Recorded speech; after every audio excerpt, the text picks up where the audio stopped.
7 দিন আবার সময় হয় ব্যাখ্যা করব নারী সত্তা নিয়েই কেবল 1-2 দিন, তাহলে নারীরা উপলব্ধি করতে পারবে ভগবান তাদেরকে কি দিয়ে সৃষ্টি করেছেন।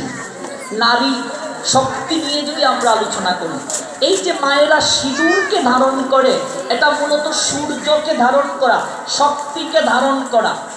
প্রত্যেক নারীকে বলা হয়, প্রত্যেক নারীকে লক্ষ্মী বলা হয়। বিবাহিত নারীকে স্ত্রী লক্ষ্মী বলা হয়। তো দেখুন তো, বিবাহের পর লক্ষ্মীর পূর্বে স্ত্রী কেন দেয়া হয়েছে? কারণ একজন বিবাহিত নারী স্ত্রী এর কারক। যারা ব্যাকরণ করেছেন ভালো করে, স্ত্রী এর কারক মানে কি? শাস্ত্র বললেন স্ত্রী বিনা এই জগৎ সংসারে পূর্ণতা নাই। স্ত্রী বিনা জগৎ সংসারে পূর্ণতা নাই। অর্থাৎ সংসারে যদি নারী না থাকে, সংসার মরুভূমির ন্যায়। এই জন্য দেখবেন মন্দিরের প্রথমে স্ত্রী লেখা হয়, লেখা হয় কি হয় না? স্ত্রী। তারপর দেখবেন তার পাশে আরেকটা স্ত্রী দেয়া হয়। ব্যাকরণ যারা পড়েছেন দেখবেন এখানে ডাবল স্ত্রী দেওয়ার অর্থ হচ্ছে সমাহার, বহু বচন। তো বিবাহিত স্ত্রীকে স্ত্রী লক্ষ্মী বলা হয় কেন? কারণ পূর্ণতার প্রতীক। একটা পুরুষ অপূর্ণ থাকে, নারী তাকে পূর্ণতা প্রদান করে। কি দ্বারা পূর্ণতা দেয় নারী? কাজী নজরুল চমৎকার ভাবে বলেছেন, যারা সাহিত্য পড়েছেন, জ্ঞানের লক্ষ্মী, গানের লক্ষ্মী, শস্য লক্ষ্মী নারী, সুষমা লক্ষ্মী নারী, পিরিচে রূপে রসে সঞ্চারী। আজকে জ্ঞানের ক্ষেত্রে যাও, আজকে গানের ক্ষেত্রে যাও, দেখো যত দেব রয়েছেন, দেবতা রয়েছেন, কোন দেবতা কি গানের দেবতা আছেন? বলেন তো, গানের দেবীকে কে? সরস্বতী। গানের দেবী সরস্বতী। বিনা পানি কেন বলা হয়? বিনা পানি, পানি শব্দের অর্থ কি? পানি, পানি শব্দের অর্থ হাত। বিনা পানি, হাতে যিনি বিনা ধারণ করেন, এই বিনার মাঝে 9টা তার রয়েছে। 9টা তার ব্যাখ্যা করলে 9 ঘন্টা সময় শেষ হবে না। কাজী নজরুল বললেন জ্ঞানের লক্ষ্মী, জ্ঞানের অধিষ্ঠাত্রী দেবীও নারী। গানের লক্ষ্মী, লক্ষ্মী মানে নারী। এখানে লক্ষ্মী মানে লক্ষ্মী দেবী না, লক্ষ্মী মানে নারী। জ্ঞানের লক্ষ্মী, জ্ঞানের ক্ষেত্রে অধিষ্ঠাত্রী দেবীও হচ্ছে লক্ষ্মী। জ্ঞানের কে দেবী? সরস্বতীকে জ্ঞানের দেবী বলা হয়। তার হাতে পুস্তক থাকে না? থাকে। গানের দেবী বলা হয় শিল্পকলার দেবী। দেখুন বিনা। গানের লক্ষ্মী, শস্য লক্ষ্মী নারী। এখানে লক্ষ্মী বলতে গেলে লক্ষ্মী দেবীকে বোঝানো হয়েছে। শস্য লক্ষ্মী মানে কি? ধনের অধিষ্ঠাত্রী। দেখো নারীর মাঝেই সব দেওয়া হয়েছে। জ্ঞানের লক্ষ্মী, গানের লক্ষ্মী, শস্য লক্ষ্মী নারী, সুষমা লক্ষ্মী। সুষমা শব্দের অর্থ বুঝো? সুষমা নামে কেউ আছো এখানে? আচ্ছা, বাহ, নামটা তো চমৎকার। সুষমা লক্ষ্মী। সুষমা একজন দেবীর নাম। সুষমা লক্ষ্মী নারী। সুষমা পবিত্রতার প্রতীক, জগৎ জীবকে পবিত্র করে। সুষমা লক্ষ্মী নারী ফিরেছে রূপে রসে সঞ্চারী। ওই সুষমা দেবী জগৎকে রস দ্বারা প্রশান্তি আনয়ন করেন। সুষমা লক্ষ্মী নারী পুরুষ এনেছে দিবসের জ্বালা, তপ্ত রুদ্র দাহ। কামিনী এনেছে যামিনী শান্তি, সমীরণ বাড়িবাহ। কামিনী শব্দের অর্থ কি? নারী। যামিনী শব্দের অর্থ কি? রাত্রি। কামিনী এনেছে যামিনী শান্তি, নারী রাত্রে শান্তি এনেছে। রাত্রে শান্তি মানে কি? রাত মানে হচ্ছে অন্ধকার, অন্ধকার মানে কি? কষ্ট, কষ্ট দূরীভূত করে। এখানে রাতের শান্তি মানে ইন্দ্রিয় তৃপ্তি নয়। কামিনী এনেছে যামিনী শান্তি, যামিনী মানে রাত, কামিনী মানে নারী। কামিনী এনেছে যামিনী শান্তি, সমীরণ বাড়িবাহ। সমীরণ মানে বাতাস। এই জন্য বাংলা সাহিত্য যারা পড়েছে, সাহিত্য নিয়ে পড়া এত চারটিখানি কথা নয়, কত যে পড়তে হয়। ব্যাকরণ এত সহজ নয়, অর্থই বুঝবেন না আপনি। কামিনী এনেছে যামিনী শান্তি, সমীরণ বাড়ি বাহ। বাড়ি শব্দের অর্থ কি? বাড়ি শব্দের অর্থ জল, বয়াকার রয় রসিকার, বাড়ি মানে জল।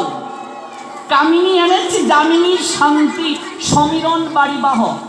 ওই কামিনীর মাঝে দুঃখ দূর করার বাড়ি রয়েছে, জল রয়েছে। ওই জল কোথ থেকে আসে?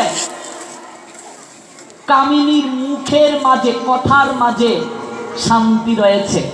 দেখবে মিষ্টি স্বরে, এই জন্য নারীকে চিকন সুর দিয়েছে ভগবান, অর্থাৎ শান্তির প্রতীক। কিছুক্ষণ মেয়েদের সঙ্গে কথা বললে দেখবে একটা কেমন জানি অনুভূতি আসে, আসে কি আসে না? শান্তি আসে। বলছে কামিনী এনেছে যামিনী শান্তি, সমীরণ বাড়ি বাহ। বাতাসে যখন পুষ্পের গ্রাম ছড়িয়ে যায়, দেখবে ওই সমীরণ আন্দোলিত হয় বিভিন্ন ক্ষেত্রে।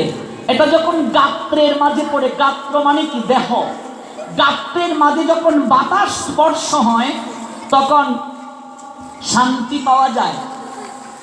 নজরুল বললেন কামিনীর মাঝে, নারীর মাঝে, নারীর বিশেষ করে মুখের কথার মাঝে একটা শান্তি দিয়েছেন, একটা স্বস্তি, একটা প্রতীক দিয়েছেন ভগবান। এটা যে কাউকে খুব সহজে ইমপ্রেস করতে পারে, ভুলিয়ে রাখতে পারে। তবে আবার আমাদের ভাগবত বলে দিলেন, এই যে তোমার বাক, বাক মানে কথা,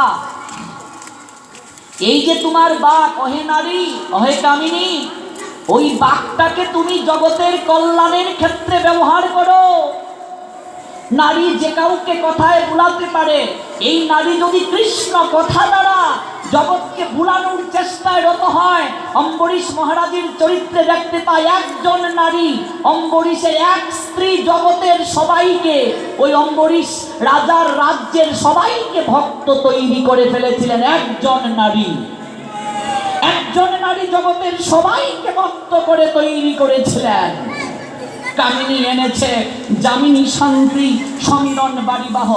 এ বিশ্বে যত ফুটি আছে ফুল, ফলি আছে যত ফল, নারী দিল তাকে রূপ রস মধু গন্ধ সুনির্মল। তাজমহলের পাথর দেখেছ? দেখিয়াছ যত ফল, অন্তরে তার মমতাজ নারী, বাহিরেতে শাহজাহান।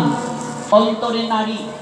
প্রত্যেকটা পুরুষের মাঝে একটা প্রকৃতি সত্তা আছে। এটা ঊর্ধ্বস্তরের ভজন, রাগানুগা ভক্তির পর্যায়ে যারা মঞ্জুরি পর্যায়ে চলে যায়, এটা আমাদের জন্য নয়। ওই আমার ভেতরে আরেকটা প্রকৃতি সত্তা আছে, ওই প্রকৃতি সত্তাকে না জাগালে ভজন হয় না। প্রকৃতি হইয়া করো প্রকৃতির সঙ্গ, দিনে দিনে বাড়বে প্রেম তরঙ্গ। নজরুল বললেন অন্তরে তার মমতাজ নারী, বাহিরে শাহজাহান। প্রত্যেকটা পুরুষের অন্তরে নারী সত্তা আছে। এখানে নারী সত্তা মানে কি? নারীর আচরণ না, এখানে নারী সত্তা মানে শাস্ত্র বুঝিয়েছেন কোমল ভাব। পুরুষের চেয়ে নারীর মন কোমল। ওই কোমল ভাব যদি না আনো হৃদয় মাঝে, তাহলে ভজন হয় না। কি সুন্দর দেখুন বলছেন, দিবসে দিয়াছে শক্তি সাহস, নিশীতে হয়েছে বধূ, পুরুষ এনেছে মরু তৃষালয়ে, নারী জুগায়েছে মধু। শস্য ক্ষেত্র উর্বর হলো, পুরুষ চালালো হাল, নারী সেই মাঠে শস্য রূপিয়া করিল সুশ্যামাল। নর বাহে হল, নারী বহে জল, সেই জল মাটি মিশে, ফসল হইয়া ফলিয়া উঠিল সোনালি ধানের শীষে। কোনো কালে একা জয়ী হয়নি খো, পুরুষের তরবারি প্রেরণা দিয়েছে, শক্তি দিয়াছে বিজয় লক্ষ্মী নারী। এই জগতের বুকে যত কল্যাণ হয়েছে, সমস্ত কল্যাণ পুরুষের সঙ্গে নারীর সম অধিকার। কি করে নারীর সম অধিকার? আজকে চৈতন্য মহাপ্রভু গৌরহরি সন্ন্যাস নিয়ে চলে গেলেন। চৈতন্য মহাপ্রভুর কাছে আমরা যতটা না ঋণী, আমাদের বৈষ্ণবী আচার্যগণ বললেন তার চেয়ে অধিক থেকে অধিক ঋণী আমরা বিষ্ণু প্রিয়ার কাছে। এই জন্য বিষ্ণুপ্রিয়াকে জগৎ জননী বলা হয়। আজকে বিষ্ণুপ্রিয়া যদি বাধা দিতেন গৌর হরিকে সন্ন্যাস নিতে, সম্ভব হতো? বিষ্ণুপ্রিয়াজি গিয়ে বললেন, গৌর হরি, ও গৌর হরি, আমি কি তোমার ভজন পথে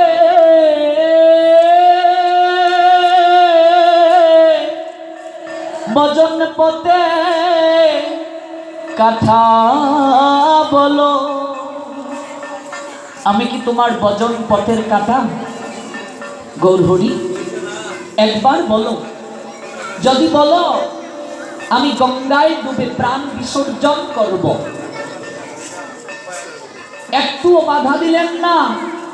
জগতের কল্যাণের কথা বিবেচনা করে বিষ্ণুপ্রিয়া নিজের সুখকে বিসর্জন করলেন। বলো মা, একটা নারীর বিবাহিত জীবনে সবচেয়ে আপনার কে? স্বামী। একটা নারী বিবাহের পরই স্বামী সুহাগ পেল না, মহাপ্রভু তাকে ছেড়ে চলে গেলেন। কি পেল বিষ্ণুপ্রিয়া জীবনে? স্বামীর আদর, সুহাগ, মায়া, মমতা কিছুই পেল না। আজকে এই জগৎ পুরুষকে যতটা মূল্যায়ন করে, নারীকে এখনো ততটা মূল্যায়ন করে না। আজকে এই পুরুষ শাসিত সমাজ এখনো নারীকে অবলা বানিয়ে রেখেছে। যে নারী জাগরণের অগ্রদূত বেগম রুকেয়া সাখাওয়াত হোসেন জাগো ভগিনী বলে দায়িত্বহীন কণ্ঠে চিৎকার দিয়েছিলেন, ওহে ভগিনীগণ জাগিয়া উঠো। আমরা মন্দিরে মা প্রদীপের সলতাটাই দেখতে পাই।